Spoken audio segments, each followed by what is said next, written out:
కలియుగంలో తరించడానికి మార్గం ఏమిటో నీకు తెలీదా వ్యాస భగవానుడా? అపశబ్దంబుల కూడియున్, మాట్లాడుతున్నప్పుడు ఉచ్చారణ దోషం వచ్చినా అది భగవన్నామమైతే మాత్రం మనిషిని కాపాడేస్తుంది. అందుకే బిడ్డ పేరు పెట్టి పిలిచిననైన, విశ్రామ కేళినైన, పద్య గద్య గీత భావార్థములనైన, కమలనయను తలుప కలుషహరము. బిడ్డకి భగవంతుడి పేరు పెట్టుకుని బిడ్డని పిలవడం కోసం పిలిచినా సరే, లేదు ఏదో ఆట ఆడుకుంటూ అవతల వాళ్ళకి ఆ పేరు మనకి ఈ పేరు పెట్టుకుని ఏదో ఆడుకుంటూ అవతల పక్షం విశాలాక్షి, యువతల పక్షం భ్రమరాంబ పక్షం అనుకుని పిలుచుకున్నా, లేదు పద్యంలోనో గద్యలోనో గీతంలోనో ఆ పేర్లు పలికినా అవి చివరికి ఏం చేస్తాయంటే పాపములను పోగొట్టి భగవంతుని వైపుకి తీసుకెళ్ళిపోతాయి. ఎందుకంటే నామమునకున్న శక్తిని నామిని తీసుకొస్తుంది. నేను ఇప్పుడు ప్రవచనం చేస్తుంటే ఎవరో సభలో మధ్యలో లేచి అకస్మాత్తుగా కోటేశ్వరారు అని పెద్ద కేకేశాడు అనుకోండి, నేను చటుక్కునడు చూస్తాను. ఎందుకని అంటే నా పేరు పలికితే నేను అటువైపుకి తిరుగుతాను. నామిని నామము లాగుతుంది, అది దాని శక్తి. మీరు తెలిసి కానీ తెలియక కానీ భగవన్ నామములను ప్రాతకాలంలో పలికారనుకోండి, మల్లికార్జునుడి దృష్టి మీ వైపుకి తిరుగుతుంది, భ్రమరాంబ దృష్టి మీ వైపు తిరుగుతుంది. ఇంకేం కావాలి? అది సాధారణ ప్రయోజనం. మీకు తెలిసినా తెలియకపోయినా ఓసారి అలా అంటే చాలు. అందుకే శ్రీశైల సుప్రభాతానికి ఉన్న గొప్పతనం ఏమిటంటే నామముల యొక్క ప్రస్తావన చాలా ఎక్కువగా ఉంటుంది. ప్రకృతి సంబంధమైనటువంటి విశేషములు ఇంచుమించు లేవనే చెప్పవలసి ఉంటుంది.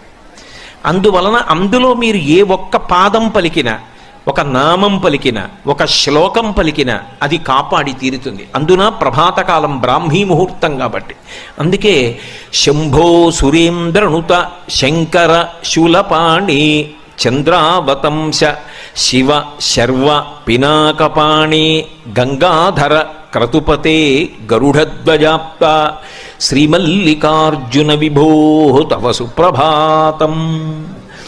11 నామములు చెప్పారు ఇందులో. 11 నామములు ముందు చెప్పడం ఎందుకు అంటే, మొట్టమొదట 11 నామాలతో మొదలు పెట్టడం ఎందుకు అంటే, శివుడు ఏకాదశ రుద్రస్వరూపంగా ఉంటాడు.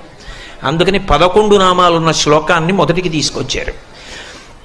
శ్రీశైల సుప్రభాత కూర్పుకున్నటువంటి అందం అది.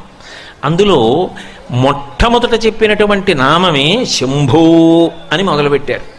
నిన్నటి రోజున మీకు నేను చెప్పాను, శం భావయతీతి ఇది శంభు. సుఖము ఒక భావన. ఎందుకనంటే ఒకడికి ఉంటే సుఖం, ఒకడికి లేకపోతే సుఖం. నేను ఎందుకంటున్నానంటే ఈ మాట, ఒకడు డబ్బు ఉందనుకోండి సంతోషిస్తాడు, ఒకడు డబ్బు లేదనుకోండి సంతోషిస్తాడు. అలా కూడా ఉంటారండి అంటే ఉంటారు. కుచేలుడు కృష్ణుడి దగ్గరికి వెళ్ళి రూపాయి అడగలేదు, ఆయన ఇవ్వలేదు. ఆయన తిరిగి వచ్చేస్తున్నాడు. ఆయనకి మధ్యలో గుర్తొచ్చింది, నాకు కృష్ణుడు ఏమి ఇవ్వలేదు. గుర్తొచ్చిన తర్వాత ఆయన ఒక్క క్షణం ఆలోచించాడు, ఇంత ఉన్నవాడు నాకేమి ఇవ్వలేదు ఏమిటి అని. అప్పుడు అనుకున్నాడు, ఓహో ధనాన్ని పొందితే రేపు పొద్దున్న భగవంతుణ్ణి విస్మరిస్తాడు, పాడైపోతాడని కృష్ణుడు నాకు ఇవ్వకుండా కాపాడాడనమాట అని ఎగిరి గంతులేసి ఇంటికి వెళ్ళిపోయాడు. సరే తర్వాత అవన్నీ భగవంతులవి ఇచ్చాడు, అయినా ఆయన దాంతో తాదాత్మ్యత చెందలేదు. ఒక్కొక్కడికి ఉన్నది సుఖం, ఒక్కొక్కడికి లేనిది సుఖం. సుఖము ఖచ్చితముగా ఇదే సుఖము అని చెప్పడం సాధ్యం కాదు. ఒకడికి వంకాయ కూర సుఖం, ఒకడికి వంకాయ కూర చూస్తే వాంతి వస్తుంది. అప్పుడు వంకాయ కూర సుఖం అని చెప్పడానికి ఏమి ఉండదు, అది మనసు యొక్క స్థితిని బట్టి ఉంటుంది. అందుకే సుఖ దుఃఖ ఈ రెండింటిలో కూడా ఖ అలాగే ఉంటుంది. ఖ అంటే ఆకాశం. ఆకాశం మబ్బట్టిందంటాడు, ఆకాశానికి మబ్బులేం పట్టవు, మబ్బులు లేవు ఇప్పుడు ఆకాశంలో అంటాడు. మనసు బాగుందనుకోండి, ఖ ఆకాశానికి సు, ఆకాశానికి దు. అలాగే మనసు దాని యందు సంతోషించింది అనుకోండి సుఖ, మనసు దాని యందు సంతోషించలేదనుకోండి దుఃఖ. కాబట్టి ఖా మాత్రం నిజానికి అంతే, దానిలో మార్పు లేదు, భావనలో మార్పు అంతే. ఒక్కొక్కడికి ఏం చెప్తాం, రామదాసు గారిని కారాగారంలో పెట్టి కొరడాలు పెట్టి కొట్టి క్షరాన్నం పెట్టారు. అర్ధశేరు బియ్యంలో షేరు ఉప్పు పోసి ఇచ్చారు వండుకు తినమని. ఆయన వండుకుని రామచంద్రమూర్తికి నైవేద్యం పెట్టాడు, అది క్షీరాన్నం అయింది. ఆయన చరిత్ర శాశ్వతమైంది. ఎవరు చెప్పగలరు? ఆయనకి అది సంతోషంగా ఉంది. ఎందుకంటే పోన్లే మళ్ళీ భద్రాచలం పెడితే ఉద్యోగం వ్యవహారం హాయిగా ఇక్కడ దెబ్బలు తింటే తిన్నాను కానీ రామనామ సంకీర్తనం కన్నా ఇంకా నాకేం కావాలన్నాడు. ఆయన అందులో సంతోషం పొందాడు మహానుభావుడు.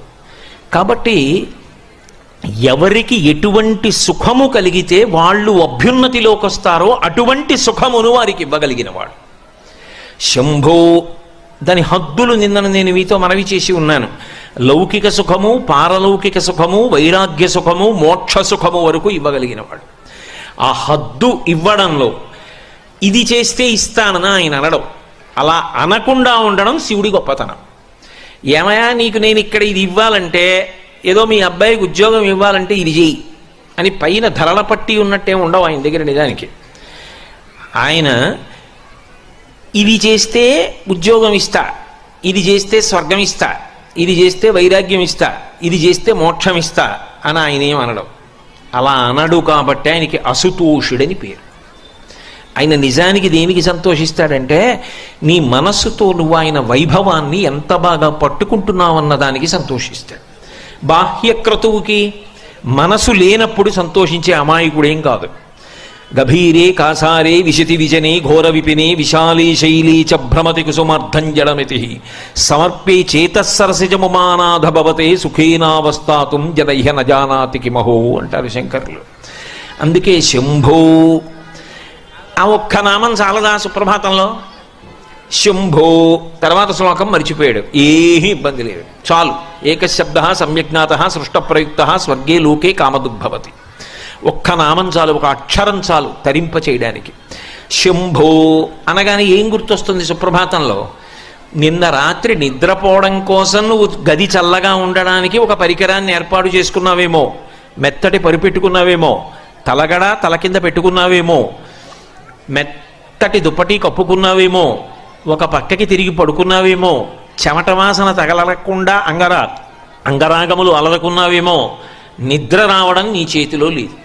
ఇవేమీ లేకపోయినా బడలిపోయిన వాడు కటిక నేల మీద చెయ్యి తల కింద పెట్టుకుని నిద్రపోవచ్చు. నిద్ర సుఖం. ఆ నిద్ర అన్న సుఖం ఇవ్వడానికి ఏం చేస్తే ఆయన ఇస్తున్నాడు? మనం ఏం చేస్తే ఇవ్వలేదు ఆయన. అసుతోషుడు.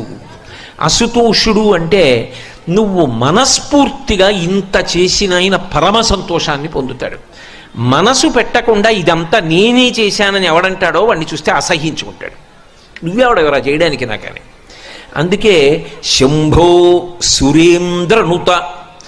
ఆయన కీర్తింపబడేది ఎవరి చేత అంటే దేవేంద్రాదులు కీర్తన చేస్తూ ఉంటారు. ఎందుకని అంటే వాళ్ళ వాళ్ళ లోకములలో శాంతి భద్రతలు, రాక్షసుల వలన దాడి లేకపోవడం, ఆయన ఆ పదవి యందు ఊంచుకుని పరిపాలన నిర్వహించడం కూడా ఎవరి మీద ఆధారపడతాయంటే శివానుగ్రహం మీద ఆధారపడతాయి. అందుకని నిరంతరము ఎవరి చేత కీర్తింపబడుతుంటాడంటే దేవేంద్రాదులు కీర్తిస్తుంటారు. శంభో సురేంద్రనుత శంకర. శంకరోతీతి శంకర. శుభములను చెయ్యడం తప్ప అన్యమైన విషయం అసలు ఆయన దృష్టిలో ఉండనే ఉండదు. ఎప్పుడు ఏది చేసినా లోకమునకు శుభమొక్కటే చేసేవాడు ఎవరుంటాడో ఆయనని మాత్రమే శంకర అని పిలుస్తారు. అందుకే మీరు గమనించండి, ఎప్పుడైనా ఎవరైనా సన్యాసాశ్రమం తీసుకుంటే వాళ్ళు పుట్టినప్పుడు కుటుంబంలో తల్లిదండ్రులు ఏ పేరు పెట్టారో దాన్ని గురువుగారు మారుస్తారు, మార్చి సన్యాసాశ్రమ నామం ఇస్తారు. మీరు లబ్ధప్రతిష్ఠులై సన్యాసాశ్రమ స్వీకారం చేసిన ఎవరి పేరైనా చూడండి మారింది. ఒక్క శంకరాచార్యుల వారి పేరు మాత్రం గోవింద భగవత్పాదులు మార్చలేదు. ఎందుకు మార్చలేదో తెలుసా? కైలాస శంకరుడు కాలడి శంకరుడిగా వచ్చాడు. శంకర మహోపకారం చేయడానికి వచ్చినటువంటి వ్యక్తి. ఆ పేరు మార్చడం నా వల్ల అయ్యే పని కాదని కైలాస శంకరుడు కాలడి శంకరుడిగా వచ్చాడని ఆ పేరు అలాగే వదిలేస్తే సన్యాసాశ్రమనామంలో కూడా శంకరాచార్యుల వారిగానే కీర్తింపబడిన మహాపురుషుడు శంకరాచార్యుల వారు ఒక్కరే. కాబట్టి శంకరోతీతి శంకర. ఆయన నిరంతరము శుభములను మాత్రమే చేస్తూ ఉంటాడు. అసలు నిజంగా చెప్పాలి అంటే ఎప్పుడైనా ఎక్కడైనా ఎవరికైనా ఏదైనా శుభం కలిగితే ఆ శుభానికి కారణం ఎవరు అంటే శంకరుడే. నేను చెప్పట్లేదు ఈ మాట, శాస్త్రములు చెప్పే. శుభములన్నీ కుప్పలు తెప్పలుగా ఆయన పాదముల దగ్గర పడి ఉంటాయిట. ఆయన అనుగ్రహించాడు అనుకోండి, ఓసారి ఇలా అంటాడు అంటే అది ఎగిరి వెళ్ళి ఇంటికి తోరణంగా పట్టుకుంటాడు. అందుకే ఒక గడుసు కవి ఒక మాట అన్నాడు, నేను ఓ పువ్వు పట్టుకొచ్చి మీ పాదాల మీద వేశాను అనుకోండి, నేను వేసినది ఇది పువ్వు, మీ పాదముల మీద ఉన్నది ఇది పువ్వు. నేను ఒక పువ్వు పట్టుకెళ్ళి మల్లికార్జున లింగం మీద వేశాను అనుకోండి, పరమ ప్రేమతో వేశాను అనుకోండి, ఆ పువ్వు ఓ ఏడాది తర్వాత నా ఇంటి మనవడు. నేను ప్రేమతో వేసిన పువ్వు 2 ఏళ్ల తర్వాత నా ఇంట్లో మనవరాలు. నేను ప్రేమతో వేసిన పువ్వు నేను కట్టుకునే ఒక ఇల్లు. నేను వేసిన పువ్వు నాలో కలిగేటటువంటి భక్తి. నేను వేసిన పువ్వు ఏ వయస్సులో నాకు రావాలో ఆ వయసులో రావలసినటువంటి వైరాగ్యం. ఆయన పాదముల మీద వేసిన ప్రతి బిల్వదళం, ప్రతి పువ్వు నీకు కావలసినదిగా మార్చగలడు. అది ఆయన శక్తి, అది శివ, శంకర. నీకేది కావాలో దానిగా మార్చి తోరణం గడపని పట్టుకునేటట్టు చెయ్యగలిగిన వాడెవరు అంటే శంకరుడు. అందుకే మీరు గమనించండి, లోకంలో దీనికి పరిష్కారం ఏమి అన్నది అందట్లేదనుకోండి, అప్పుడు ఏం చెప్తారంటే అభిషేకం చేయించుకోండి శివలింగానికి అంటారు. ఇక అది బ్రహ్మాస్త్రం, ఇంకంతకన్నా ఏమీ ఉండదు. ఒకసారి అభిషేకం చేయించేసుకోండి అంటారు. శృంగగిరి పీఠాధిపత్యం వహించినటువంటి చంద్రశేఖర భారతీ స్వామి వారి దగ్గరికి ఒకప్పుడు ఒక విద్వాంసుడు వెళ్ళాడు. ఏం అలా ఉన్నావు అని అడిగారు. నా భార్య ఆరోగ్యం బాగుండట్లేదు, వైద్యులు వచ్చి వైద్యం చేసినా ఆమెకి తగ్గకపోగా రోజు రోజుకి ఆరోగ్యం క్షీణిస్తోంది, మీ పాదముల మీద నమ్మకంతో శృంగేరి వచ్చానన్నారు. ఆయన అన్నారు, ఎదుర్వేదం చదువుకున్నావు కదా, నీకు రుద్రాధ్యాయం వచ్చు కదా, రోజు ఎందుకు నువ్వు రుద్రం పారాయణ చేయలేదు అన్నారు. రుద్రం పారాయణ చేస్తే తగ్గుతుందా అన్నారు. పారాయణ చేసి నీ భార్యకి తీర్థమి తగ్గుతుంది, దాన్ని మించిన పరిష్కారం లేదు అన్నారు. ఎలా? నేను మళ్ళీ ఇంటికి వెళ్ళే వరకు నా భార్య ఉంటుందని నమ్మకం లేదు, జగద్గురువుల పాదం మీద నమ్మకంతో వచ్చేసాను, ఏం చెయ్యనన్నాడు. ఇంటికి వెళ్ళకు, తుంగానది ఒడ్డున కూర్చుని రుద్రపారాయణ చెయ్యి, పారాయణ చేసి తీర్థం నీ భార్యకి ఇస్తున్నానని, ఆ జపం చేసిన తీర్థం ఏదుందో దాన్ని భార్యకి ఇస్తున్నానని భావన చేస్తూ ఇక్కడి నీ భార్యకి ఏమవ్వదు, బెంగ పెట్టుకోకపో, మొదలెట్టి తుంగానది ఒడ్డునన్నారు. ఆయన చేశాడు, భార్య బతికింది, అక్కడ ఆరోగ్యాన్ని పొందింది. కందుకూరి శివానందమూర్తి గారు 1కి 100 మాటలు రుద్రం యొక్క శక్తిని నిరూపణం చేశారు. శివాభిషేకం అనేటటువంటిది అంత గొప్పది. శివలింగం చల్లబడడం అంటే బ్రహ్మాండము చల్లబడడమే. ఈ దేశంలో ఆశీర్వచనం ఏమిటంటే మీ మనసు చల్లగా ఉండాలి, మీరు చల్లగా ఉండాలి, మీ ఇల్లు చల్లగా ఉండాలి, లోకం చల్లగా ఉండాలి. అంతా చల్లగా ఉండడం శివలింగం చల్లబడడం మీద ఆధారపడి ఉంటుంది. శ్రీశైల క్షేత్రం యొక్క గొప్పతనం ఏమిటంటే అసలు వృద్ధమల్లికార్జున లింగాన్ని మీరు ఇలా ముట్టుకోండి, మంచు ముక్క ముట్టుకున్నట్టు ఉంటాడు మహానుభావుడు. అంత చల్లగా ఉంటాడు. ఆయన అంత చల్లగా ఉన్నాడు కాబట్టే ఈ రాష్ట్రం, దేశం ఇంత చల్లగా ఉన్నాయి, ఏ ఇబ్బందులు లేకుండా. కాబట్టి శంకర, అందుకే శివానంద లహరిలో అంటారు, కరస్తే హేమాద్రౌ గిరిజ నికటస్థే ధనపతౌ శిరస్థే శీతాంశౌ చరణయుగళస్థే అఖిల శుభే గృహస్థే స్వర్భూజామరసురభిచింతామణిగణే కమర్థం దాస్యేహం భవతు భవదర్థం మమ మనః అంటారు. ఆయనకి మనం ఇవ్వడం ఏమిటి? కరస్థే హేమాద్రౌ, ఆయనకి ఒక చేతిలో బంగారు కొండ ఉంది, మేరు పర్వతాన్ని పట్టుకున్నాడు ఆయన. ఆయనకి మనమేమి ఇస్తాం? ఓ బంగారం గొలుసు చేయించగలమా మనం బంగారు పర్వతం ఉన్నవాడికి? కరస్థే హేమాద్రౌ గిరిశ నికటస్థే ధనపతౌ, నవనిధులకు అధిపతి కుబేరుడు చేతులు కట్టుకుని పక్కన నిలబడి ఉంటాడు. ఎప్పుడైనా ఇలా చూసి కుబేరా అని ఏమైనా అడుగుతాడేమో అని. అప్పటి నుంచి ఇప్పటికి అడగలేదు, అడగడు కూడా. నవనిధులకు కుబేరుడు అధిపతి కావడానికి కారణం శివానుగ్రహం. కాబట్టి నికటస్థే ధనపతౌ గృహస్థే స్వర్భూజామరసురభిచింతామణిగణి, ఆయన ఇంట్లో కామధేనువులు, కల్పవృక్షములు, చింతామణులు ఇవన్నీ కుప్పలు తెప్పలుగా ఉన్నాయి. ఇంకా మనమేమిస్తాం ఆయనకి? శిరస్థే శీతాంశౌ, ఆయన శిరస్సు మీద చంద్రవంక ఉంది. చరణయుగళస్థే అఖిల శుభౌ, అమాయకత్వం ఏమిటంటే శివుడికి నేనేదో చేసి పెట్టానన్నా, అసలు నీకు ఆ చేసి పెట్టే అదృష్టం ఇచ్చినవాడు ఆయన. ఆయన కాలిలా కదిపితే చరణయుగళస్థే, ఆయన పాదముల దగ్గర శుభములన్నీ పడి ఉంటాయి. మనము పువ్వు వేసామనుకోండి, పరమభక్తితో వేసామనుకోండి, దాన్ని మనవడిగా మార్చి ఇలా అంటాడు. వాడు ఎగిరొచ్చి కొడుకు ఒళ్ళో పడుకుంటాడు, తోరణం పైన కట్టి వాడి తాతయ్య సంతోషంగా బాలసారి చేస్తాడు ఇంట్లో. ఆయన పాదముల మీద శుభాలన్నీ ఉన్నాయి. ఇంకా నేనేమిస్తాను? నేను ఇవ్వగలిగింది ఒకటే, కమర్థం దాస్యేహం భవతు భవదర్థం మమ మనః. నీ మనసు ఆయన పాదముల దగ్గర పెట్టి పూజ చేయించాలి. అది పెట్టించడం శ్రీశైల మల్లికార్జున సుప్రభాతం యొక్క గొప్పతనం. అందుకే నీకు తెలిసి నామమునందు రమించావా అదృష్టం, నీకు తెలియదు ఇంకా అదృష్టం. ఎందుకని? నీకేం తెలియక్కర్లేదు, ఆ నామం పలికితే చాలు.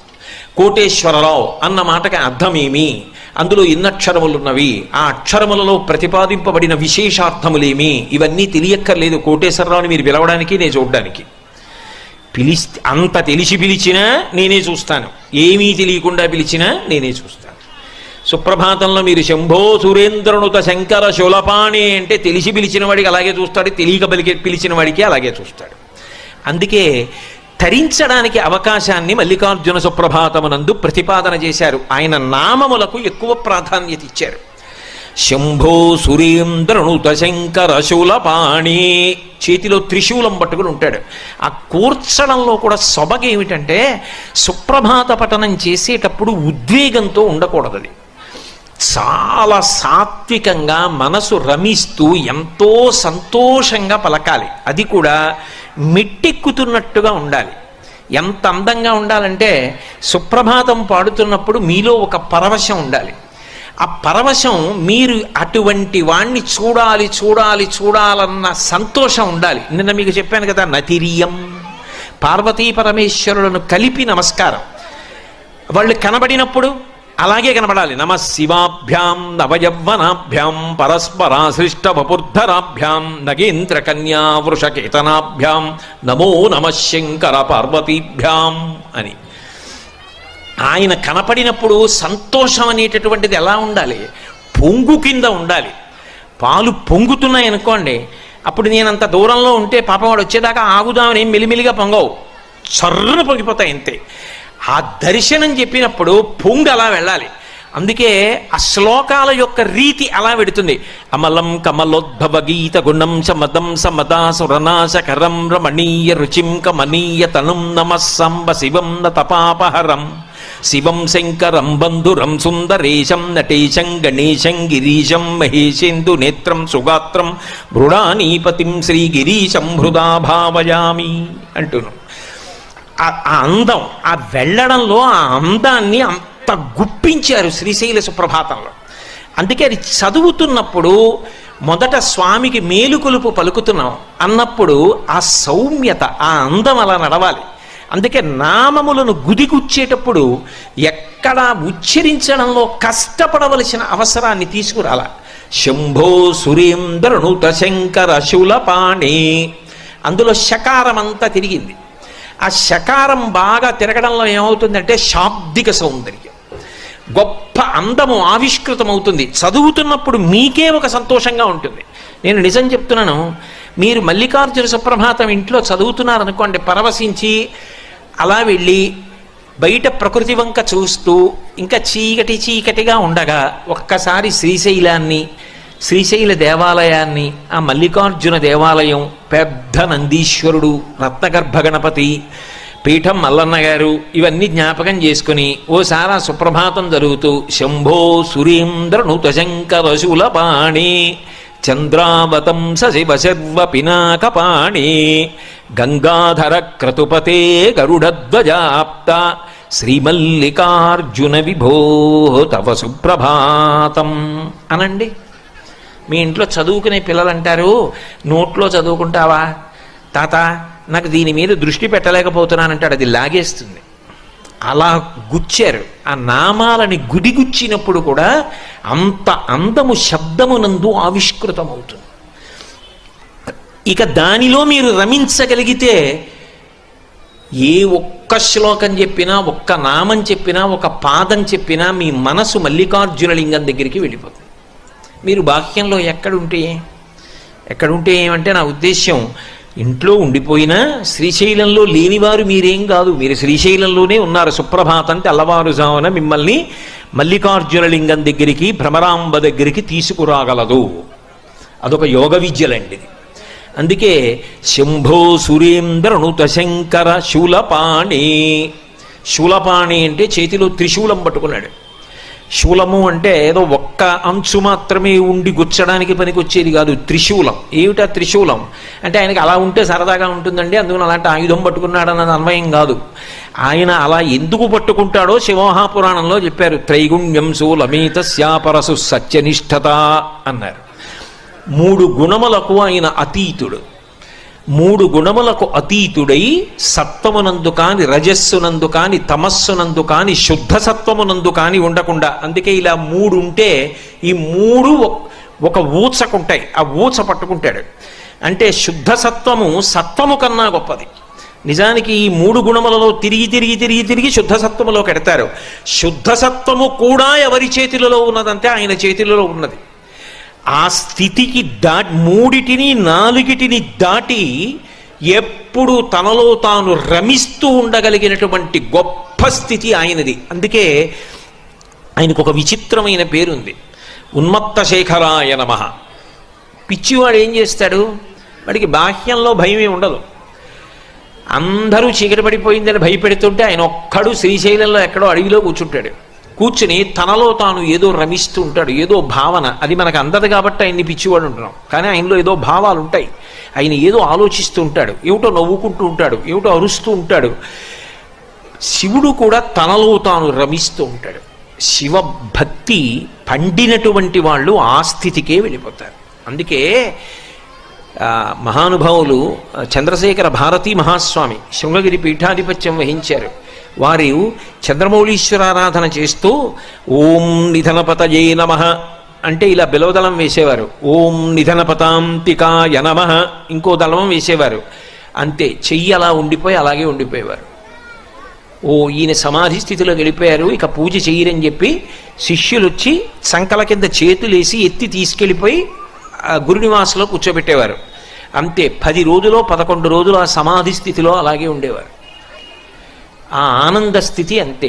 చంద్రశేఖరేంద్ర సరస్వతి మహాస్వామి కంచి కామకోటి పీఠాధిపత్యం చేశారు. పల్లకీలోకి వెళ్ళి కూర్చుంటే సమాధి స్థితిలోకి వెళ్ళిపోయేవారు. ఆఖరాఖరణ సుధా సింధోర్ మధ్యే అనేవారు. అంతే, ఆయన వెంటనే భావ సమాధిలోకి వెళ్ళిపోయేవారు. మళ్ళీ ఓ పావు గంట 20 నిమిషాల తర్వాత ఉలిక్కి పళ్ళేచి సుధా సింధోర్ మధ్యే చెప్పేవారు.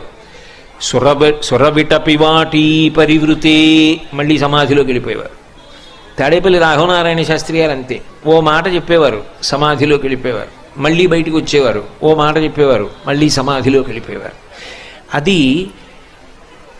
రామకృష్ణ పరమహంస మాటల్లో చెప్పాలి అంటే నల్లమందు మరిగిన నెమలిలా ఉంటుంది. ఆ భావ సమాధి అంత గొప్పది. అందుకే శ్రీశైల సుప్రభాతానికి ఫలశ్రుతి చెప్తూ ఒక మాట అంటారు, ఈ సుప్రభాతాన్ని ఎవడు చదువుతున్నాడో వాడు ఇహమునందు సుఖములను పొందుతాడు, చివడికి పరమేశ్వరుని యందు ఐక్యమైపోతాడు అని చెప్తారు. ఎందుకంటే భావన చెయ్యడము అలవాటైపోతుంది. కాబట్టి త్రైగుణ్యం శూలమేతస్య, త్రిగుణాతీతుడైన వాడెవరో వాడు శంకరుడు సుమా అని చెప్పడానికి శూలం పట్టుకుంటాడు. చాలంతకన్నా ఇప్పుడు నేనేమి శివతత్వం కాదు, సుప్రభాతం ప్రధానం నాకు.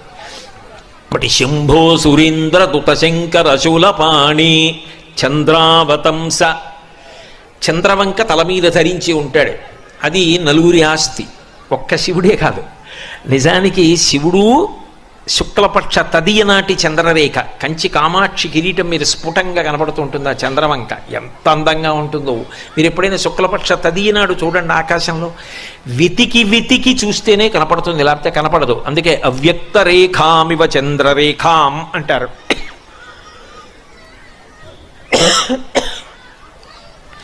తదియనాటి చంద్రరేఖ శుక్లపక్షంలో ఎలా ఉంటుందో అటువంటి చంద్రరేఖ పరమశివుని యొక్క కిరీటం మీద ఉంటుంది. అదే అమ్మవారి కిరీటం మీద ఉంటుంది, అదే వినాయకుడి కిరీటం మీద ఉంటుంది, అదే సరస్వతీదేవి కిరీటం మీద ఉంటుంది.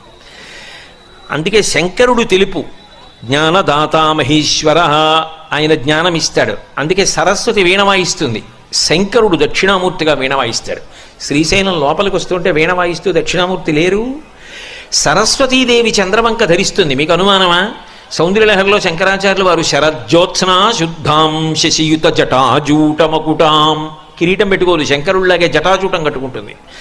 వరత్రాసత్రాణ స్ఫటిక గుటిగా పుస్తకరాం సకృన్నత్వా నత్వా కథమివ సతాం సన్నిధదతే మధుక్షీరద్రాక్షా మధురి మధురీణా ఫణితయ. పార్వతీ పరమేశ్వరుడిద్దరూ చంద్రవంకం ధరించి ఉంటారు. ఎందుకది? ఆ తదీనాటి చంద్రరేఖ సరదా ఏమిటి వాళ్ళిద్దరికీ అంటే, చంద్రరేఖని ధరించడం వెనక ఉన్నటువంటి తత్వము వేరు. ఎందుకు ధరిస్తారంటే, వాళ్ళు కాలాతీతులు సుమా అని చెప్పడం కోసం చంద్రవంక పెట్టుకుంటారు. చంద్రోద్భాసిత శేఖరే స్మరహరే గంగాధరే శంకరే సర్పైర్భూషిత కంఠకర్ణ వివరే నేత్రోద్ధ వైశ్వానరే దంతిత్వకృత సుందరాంబరధరే త్రైలోక్యసారే హరే మోక్షార్థం కురుచిత్త వృత్తిమమలాం అంతైస్తు కింకర్మభిః అంటారు. చంద్రోద్భాసిత శేఖరే, కాలం నడుస్తోందని గుర్తేమిటంటే చంద్రుని యొక్క ఎదుగుదల తరుగుదల దృష్టిలో పెట్టుకుని తిథి చెప్తాం.